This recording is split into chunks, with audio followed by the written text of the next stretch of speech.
challenge. Now, we didn't really have a whole lot of feedback on the challenge, and maybe it's because the question wasn't very good. I suppose whoever writes those questions, whoever that guy is, ought to take responsibility for it. So whoever you are, you should take responsibility for it. So let's just jump to that question, written by me or somebody else. The question was, I am a worksheet function that sounds like a number but returns a date. What function am I? Now, part of the problem is I said here it returns a date. Now, what I really should have said is returns a value that can be used in a date or used for a time, because the answer was second. So second will return, it'll take in a date value and return, I believe, the seconds.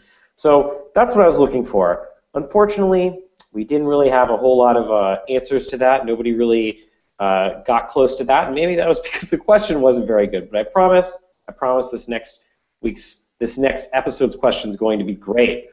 And here it is. Before they were called Excel tables, what name did they go by? And yes, I did end that sentence with a preposition. But who's counting? So that is this week's question, or this episode's question. If you think you know the answer, go ahead and, just go to our blog and post it. Nothing fancy this time. You can send us an email. You can tweet us. You can tell Oz if you find him wherever the heck he is. I'm not really sure. But if you can find him. In fact, that's what you should do. Find Oz, write the answer on his back, and mail it to us, to our headquarters, which we probably don't have yet. So that was this. Got a pretty small back. That's right. That was this episode's question. And I'm going to send it back to you, Rick.